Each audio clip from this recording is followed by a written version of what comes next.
Welcome to the First and Inches podcast, where every play counts and every take hits hard. Right. David is repping the dynasty that is the Kansas City Chiefs.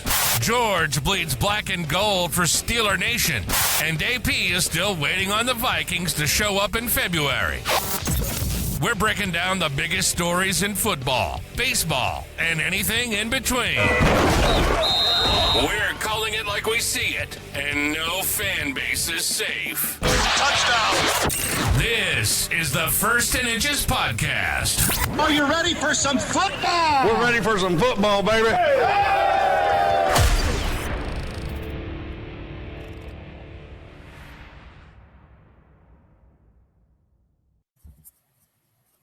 Boom. Hello, everyone. Nice to have you back. Welcome to the First and Inches podcast. I'm Jorge. I'm Hooks. And I'm installing muscles. AP. We don't have all day to wait for that, bro. Yeah. Oh, You're waiting your whole life. Stand by. So what's up, guys, man? How you been? Yeah, good, bro. What have you been up to?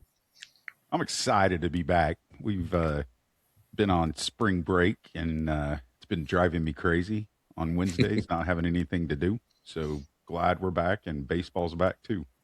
I heard you had your own little trip. Where did you go, Hooks? We went to El Reno. Yeah. Had some fried onion burgers. Went and donated at the casino and celebrated Chrissy's birthday. So what's up, AP? Tell us about your spring break. Yo, we went to Daytona Beach. I didn't realize Daytona Beach was pretty much divided into, it's Volusia County is divided into two areas. One north is where the partiers go, south where the family goes. And scary enough, but turned out to be nothing. There was a mass shooting on the Daytona Beach, but it turned out to be fake. It was actually AI, and it was circulating all the way down there and causing quite the issues. But the entire thing was AI driven, and it went out there. It got to everybody. Everybody was super concerned, but it never happened. So that was good. What the heck, man? Don't you just hate AI anymore?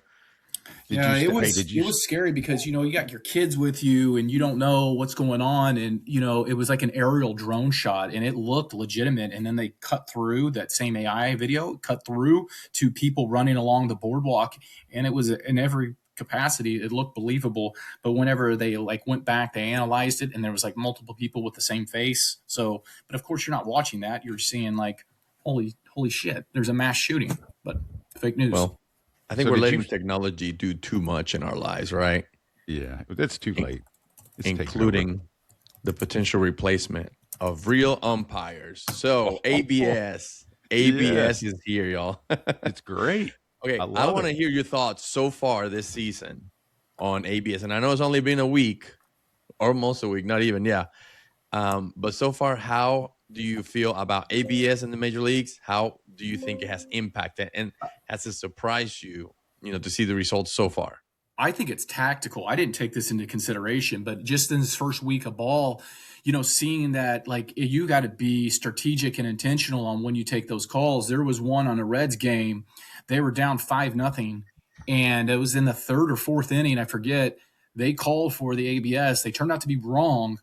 So they lost a challenge, but nothing on the matter. It was, it wasn't a really good, it was 2 outs in that inning and there was nobody on base. So it really didn't make sense to even risk it, and they turned out to lose that challenge.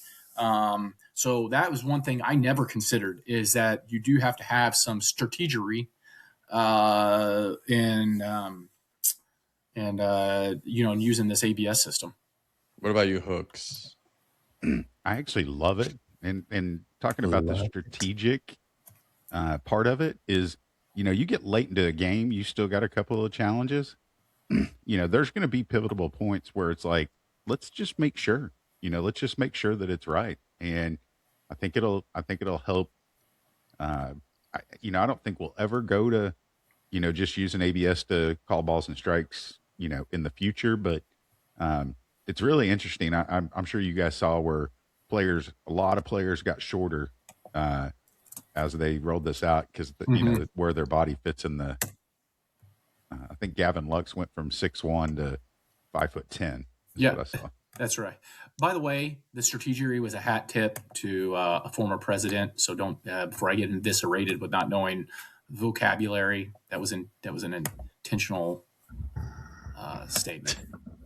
So Now you had known that there would be a strategy behind this, just like with the challenges on plays when that got implemented in the league. You couldn't just arbitrarily or randomly decide which calls, you're just gonna randomly challenge calls. No, you have to understand where's the game going, where might the game be, and make sure that you use those or have them available to use when they will be the most important and may have the biggest impact. Because if you use them all just because you got some good calls or whatever, and you happen to lose them, and then in the 8th or 9th inning when you're in a pivotal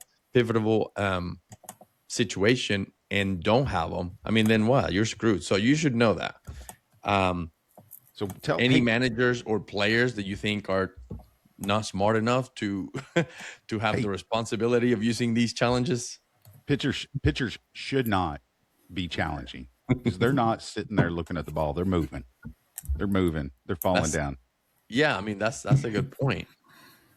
Only catchers.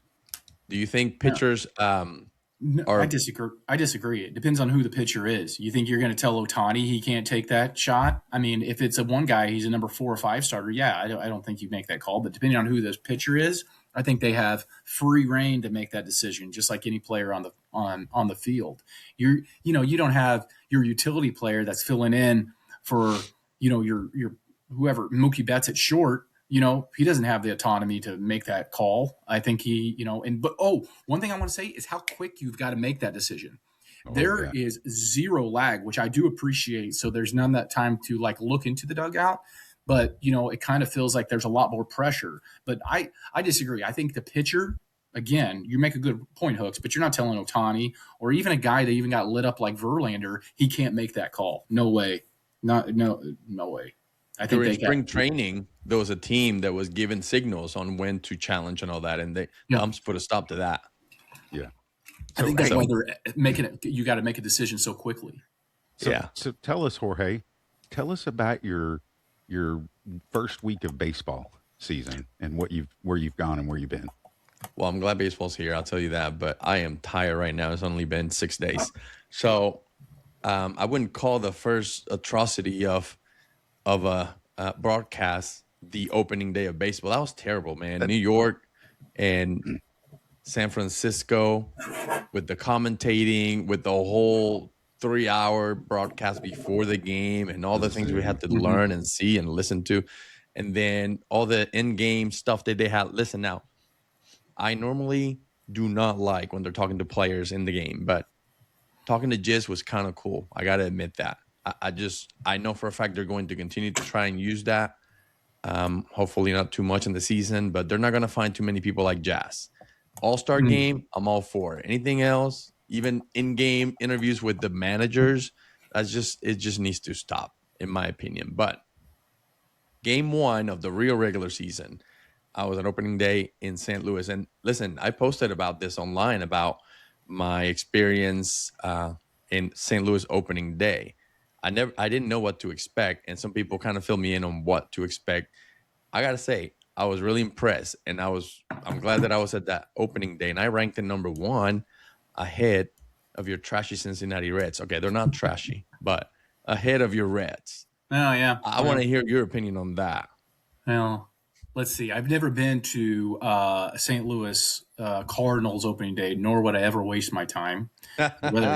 I'd rather go to a public bathroom and wait there than sit through that. They have a beautiful stadium.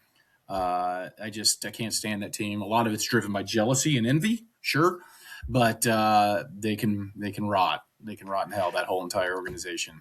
I enjoyed opening day in Cincinnati last year. Yeah. But I got to tell you, the Banks, that smells like a public bathroom walking through that. It does.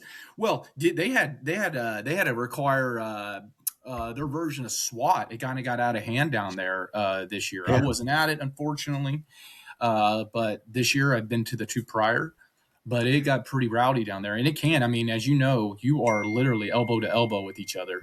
It's quite a spectacle. Yeah, it's crazy. So St. Louis was fun. Yeah, They it's had cool. the Clydesdales coming out. Of course, you have that view with the arch. There's a lot.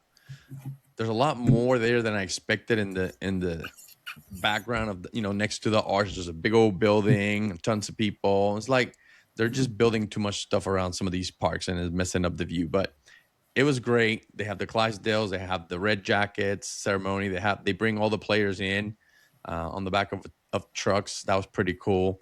And they parade the whole thing. And it's a big show. It's not just like your normal, opening day. Oh, here's all your starters and here's all your reserves and here's your clubbies and things like that. And okay, play ball. They really put some effort into that. So I was really impressed. The whole ballpark village outside, family friendly, great entertainment until the game started. Nothing tried to overtake the whole inside ceremony versus outside. Unlike Cincinnati, the parade is like 13 hours long. I mean, it's like so long. Yeah. And it goes beyond the start of the game. So you have to leave the parade in order to go catch the game. So I was really impressed. Day 2. So hold on real quick.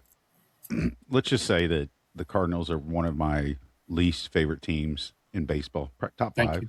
Thank you. And I'm so glad that they suck again. I am so glad I'm enjoying the fact that they're going to win like 70 games. I love it. So, best fans in baseball, baby. Yeah. Who needs winning when you got great fans? Yeah. So Culture. Thursday night or Thursday day, opening day in St. Louis. Catch a flight Friday morning, headed to Toronto for their opening day. The National League, the American League champs did not start the season on Thursday or Wednesday. They started on Friday night. So apparently Toronto has never been that busy on an opening day game. I was told by my great friends, Mark and his wife, Catherine, that hosted me. Thank you so much for your hospitality. That last year and years prior, you could go to the pro shop, you could walk around, and it's like just like a normal, it's a great day because baseball's back in Canada, but it's just like a normal good baseball game. It's not as packed as it was Friday night. The atmosphere was crazy. I don't even know. I wonder how much the hotel rooms at the Marriott were for that night. I can't imagine that they were cheaper than, or much cheaper than they were for the World Series. Because I heard for the World Series, they were about $8,000 or whatever. Yeah. I guarantee you they were probably about the same for opening night. Were they in the World Series last year? Shut your mouth. Who'd they lose to?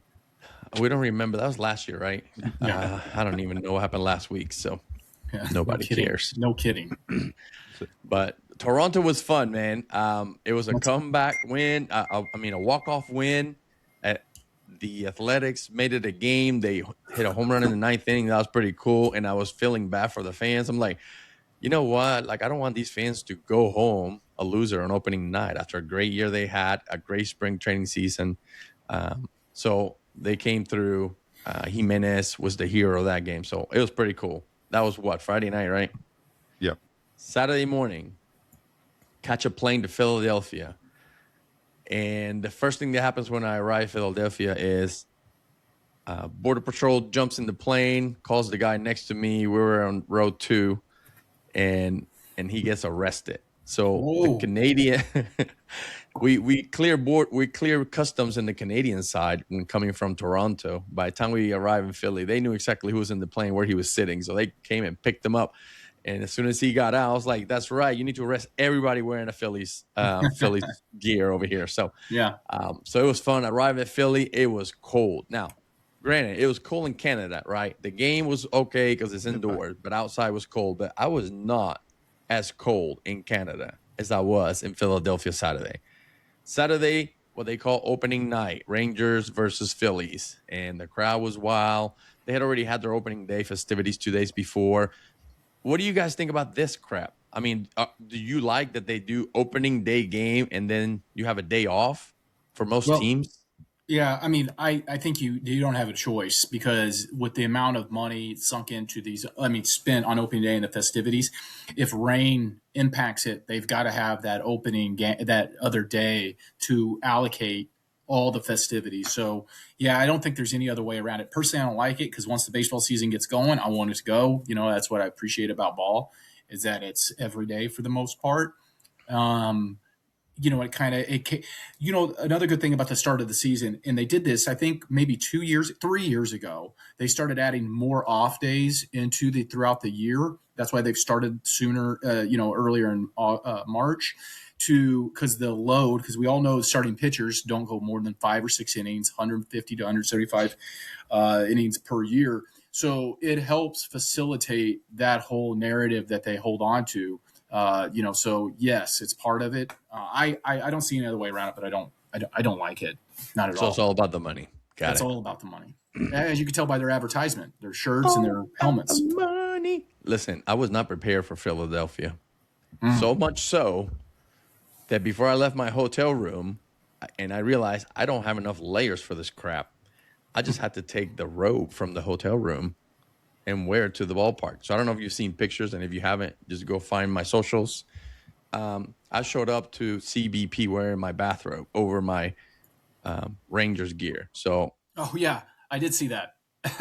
Yeah. You Looked should like have the guy exposed from the chest more though, Jorge. You should have cut yourself into a deep V and just been proud about it. yeah. yeah, looked like the guy from National Lampoon's Vacation.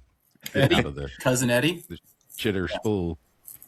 As silly as it looked, I was the warmest MFer in that Yeah. whole ballpark. So nobody Good had idea. nothing to say about it. Good idea.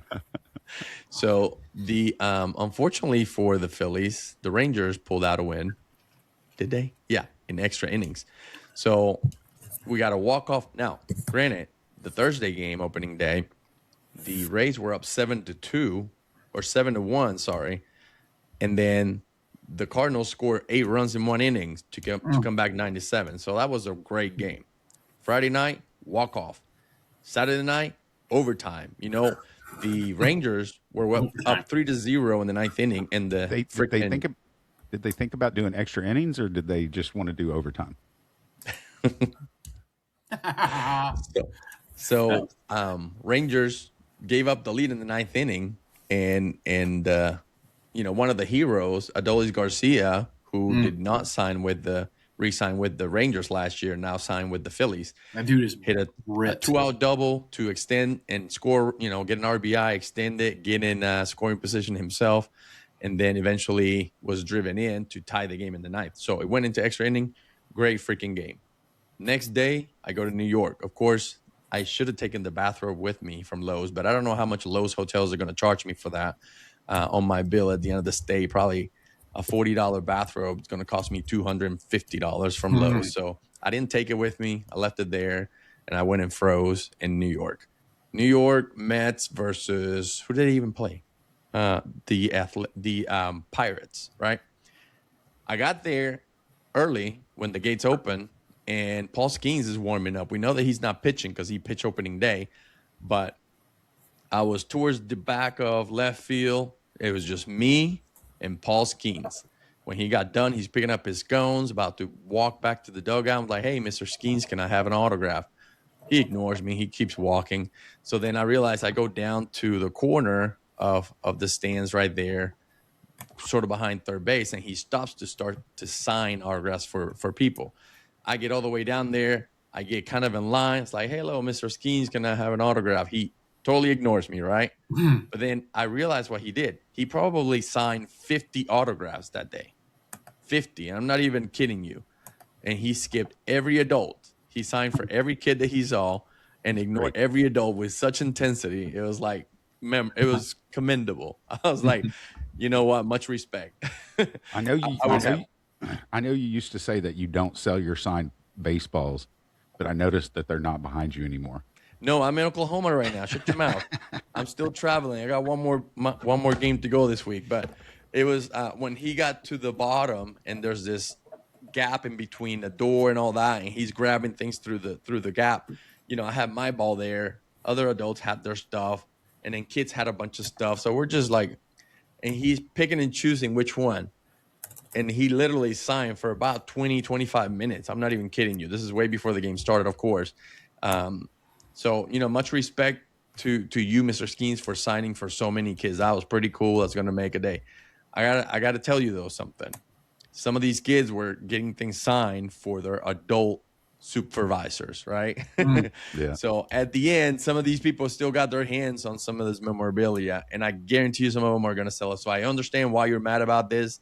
I understand why other players are mad about this, because of these adults ruining this whole experience for them and for the players, because it's great for the players to sign for young fans and things like that, and they don't want to sign for an adult that's just going to go get it certified and sell it right away for money, right? So, Yeah.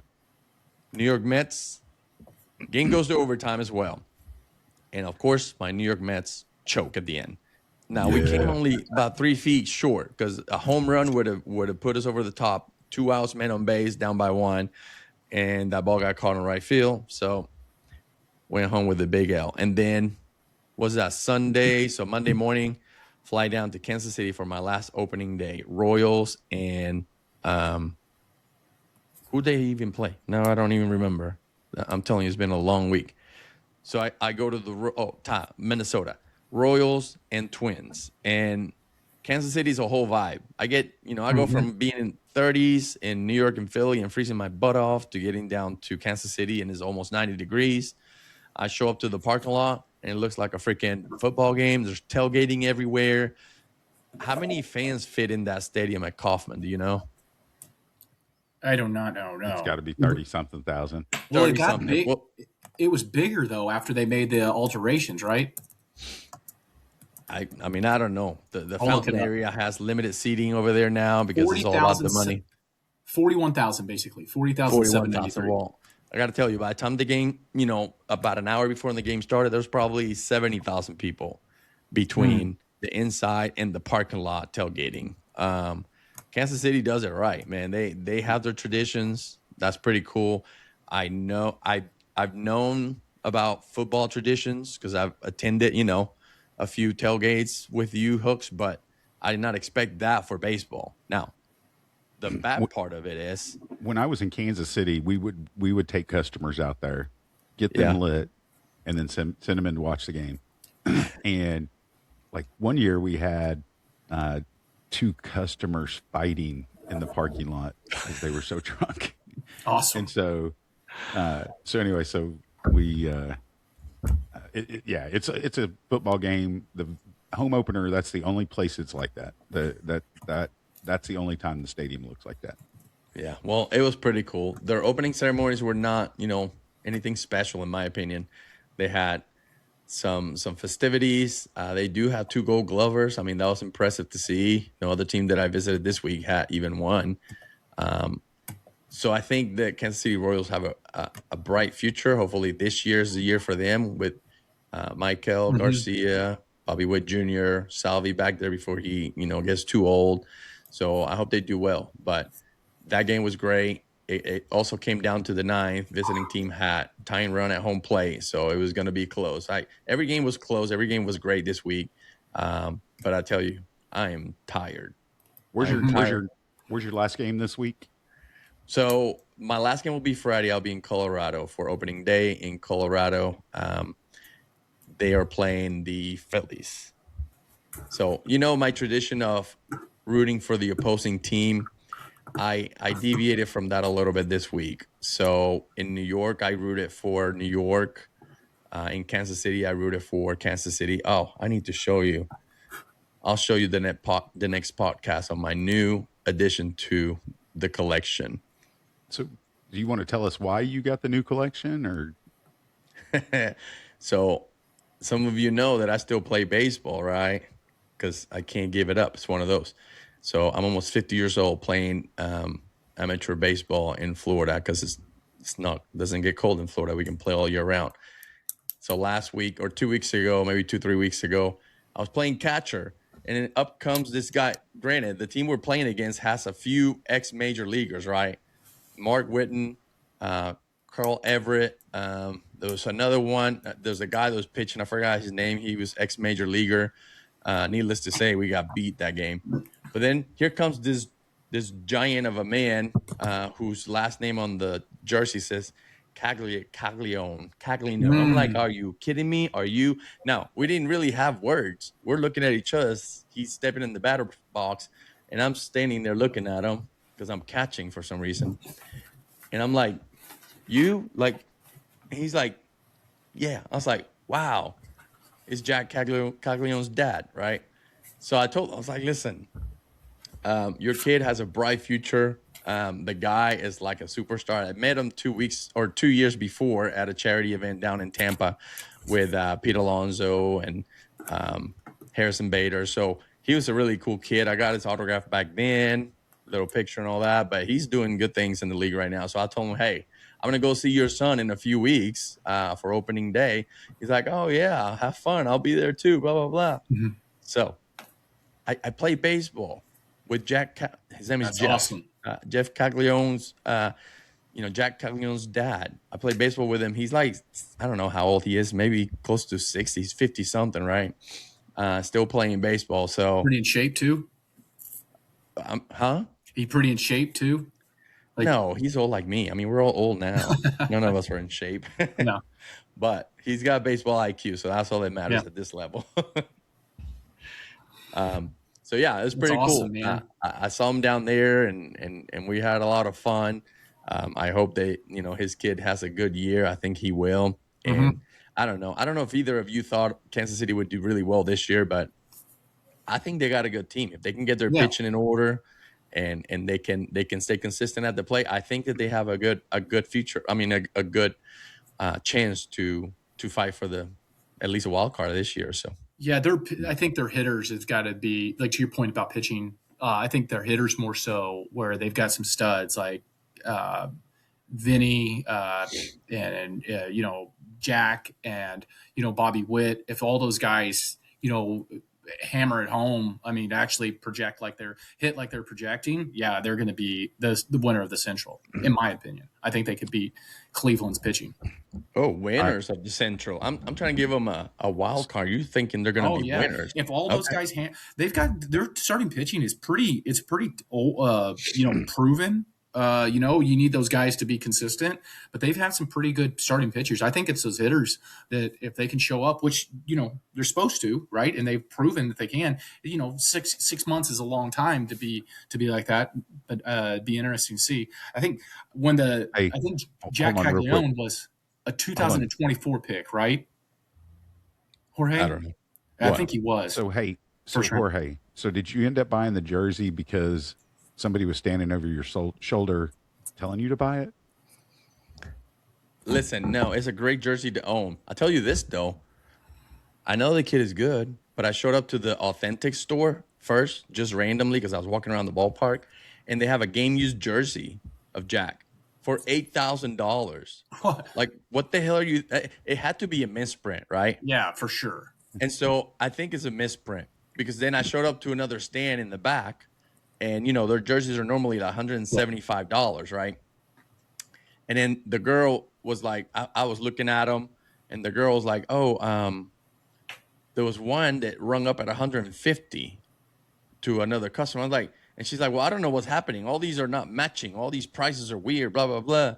So then, somebody kind of made me buy one, right? So I was like, yeah, let's buy one. I used somebody's discount to only pay $115 for it. So that was pretty cool. Thank you, Jeff. That's sweet. And but yeah, I mean, $8,000 for a game used jersey, like, I don't get it. He didn't win the MVP last year, right? No, well, he didn't. He didn't do very well to start the season. Another guy from another blue team, but whatever. All right, so I'm going to run down real quick on the my top three in each division. I'm going to go through the NL East first. I go Yanks first, Toronto second, Boston third. Boston third. What do you guys got? Listen, I don't know why you say Boston. Everybody says Boston. Boston is done. Boston is not going to do I it. agree. They come with potential every year, but you know what? Every team has stars now. Mhm. I saw a stat about the parity in baseball compared to other sports. Boston's not doing it. To Yeah. me, like I get it. The Yankees are stacked. Toronto is driving, riding that momentum. Mhm. I think that Baltimore gets back there this year. Yeah. For No. me, Okay. I think Yankees, Blue Jays, Rays in that order. I've got Rays. Boston actually finishing below Orioles. Damn. All right. So y'all were talking about the Royals and my AL Central. I've got the Royals winning it. I got the Tigers second, and I got the Guardians third. Wow. No Yeah. Tigers. Royals winning it. Oh, They're playing 500 ball and they're leading it, so I don't know. yeah. No, I go with Detroit. I think pitch is going to come through. We got some new superstars. McGonagall is going to do great this year. That rookie. Mhm. I don't see that Javi Baez will be a starter by the end of the season. They're going to make some changes and capitalize. But I see Detroit, Cleveland.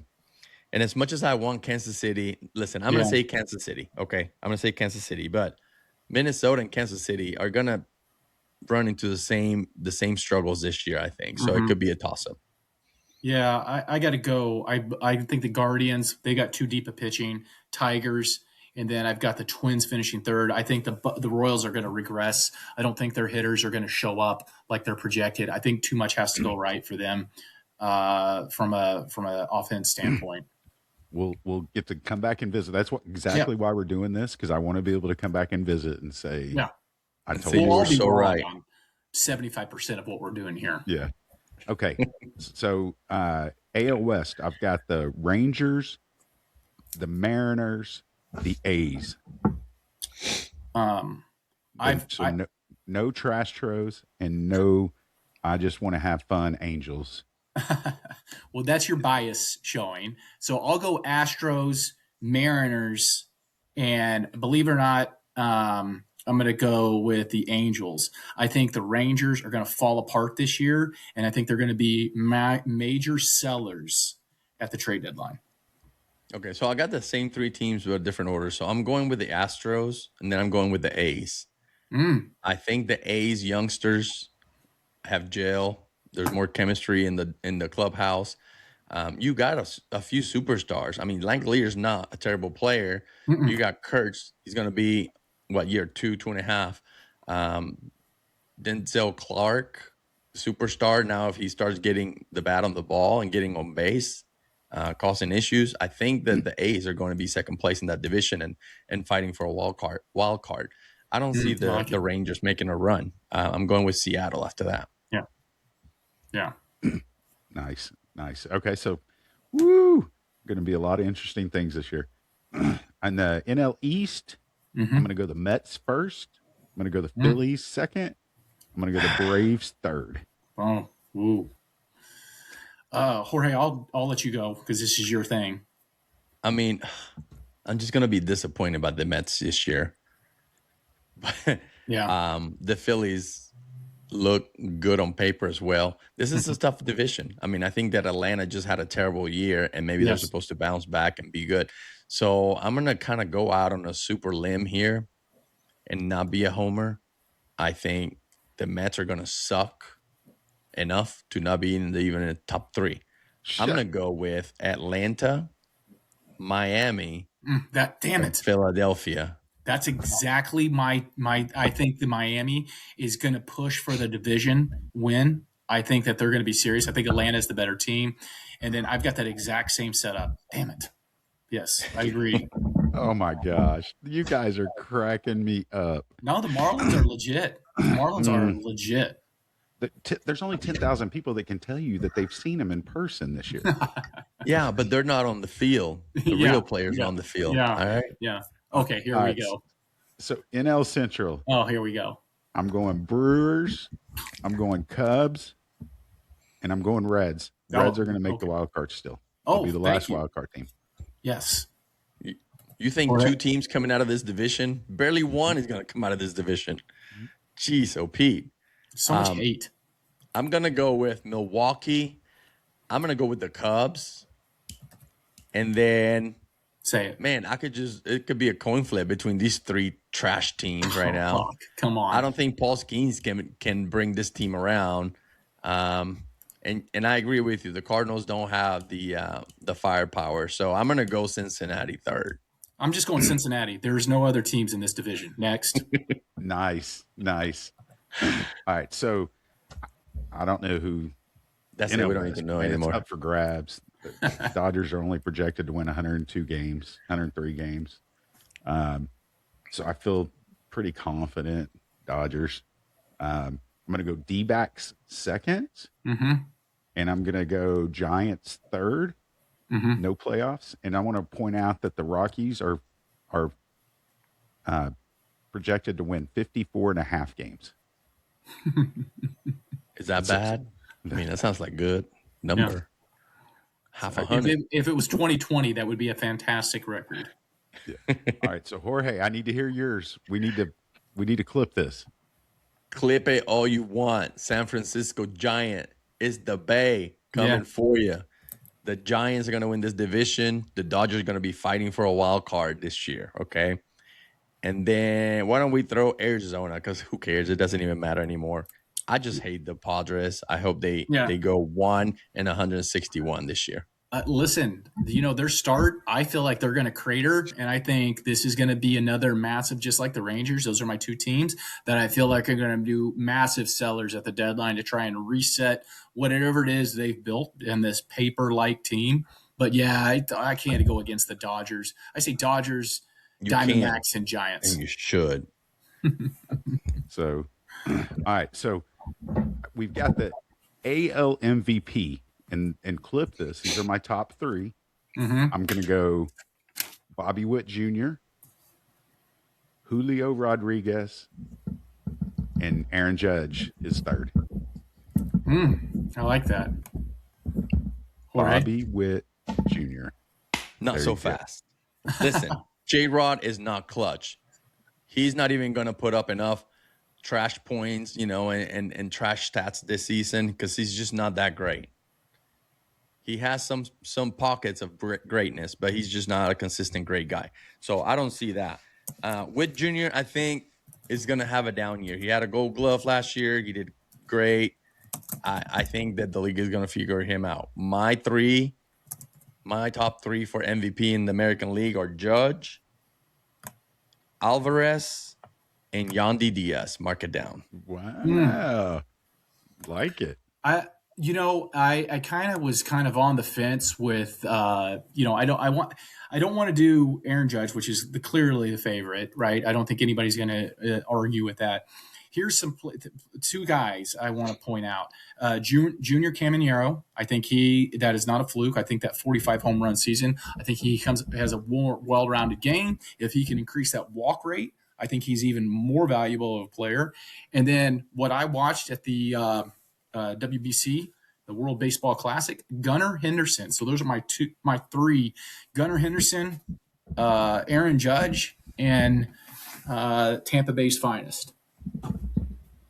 Listen, Caminero, before we go on, I don't like the guy, but besides the point that I don't like the guy, just because he's a punk, in my opinion. And if you got something to say to me, Junior, you can come on the podcast and say it to my face over the internet. Yeah. Or I'll see you at the field. But he made 2 errors on opening day. The guy just thinks he's like the greatest thing. I think he gained a lot of weight over the off season.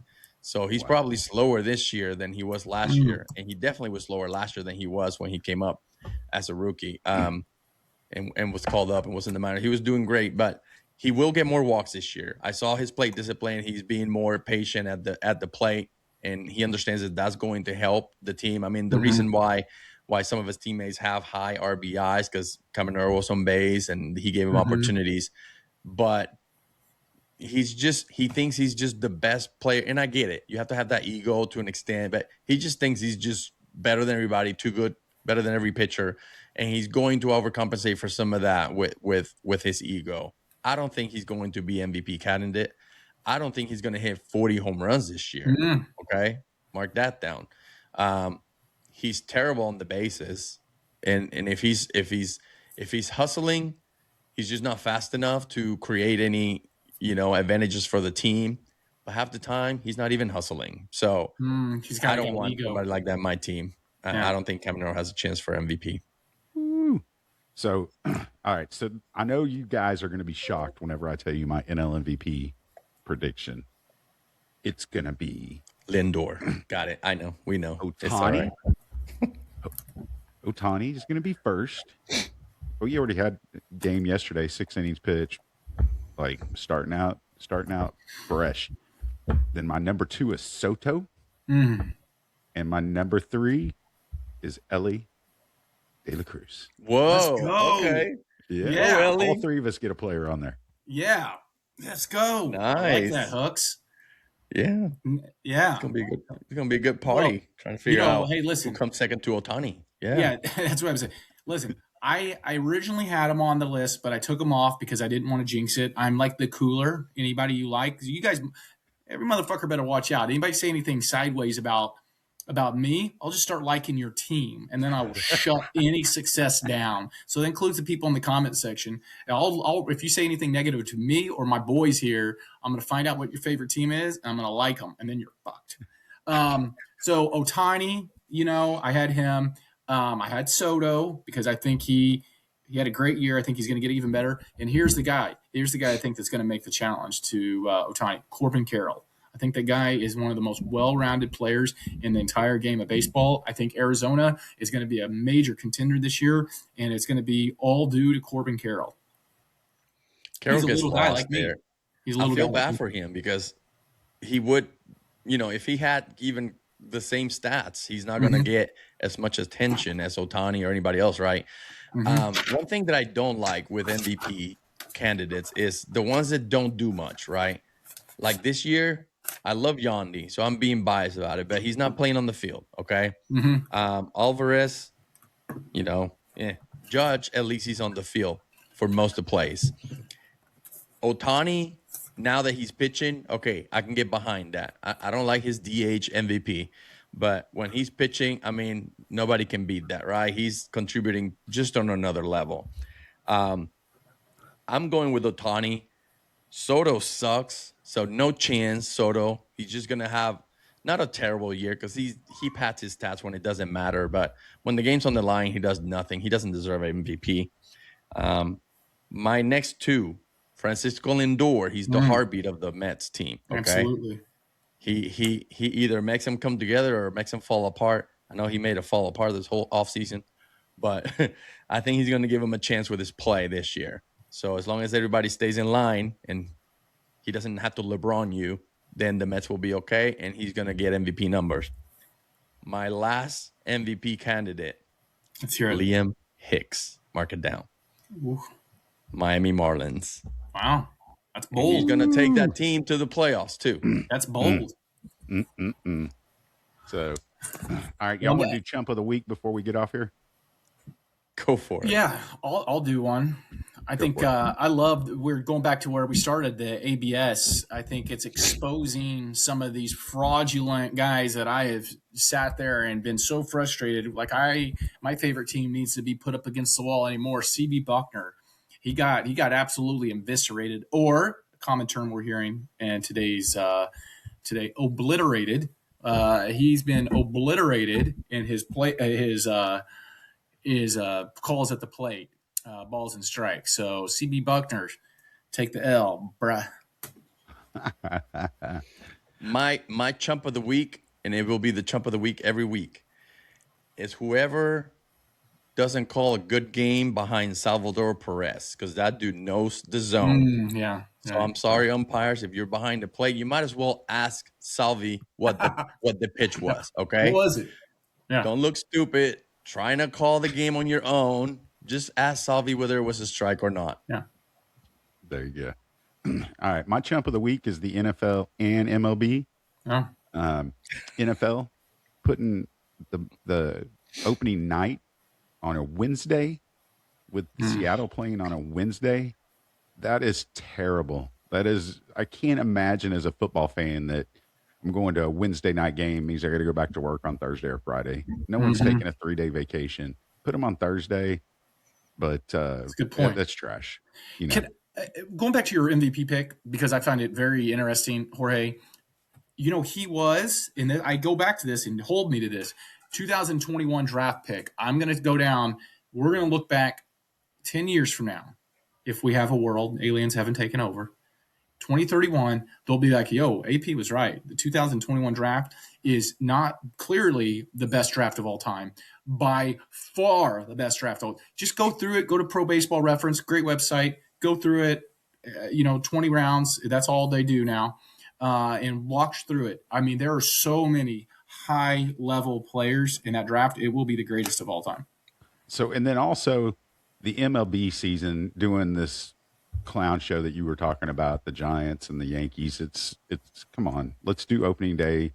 Should always be at the Reds where it's the best.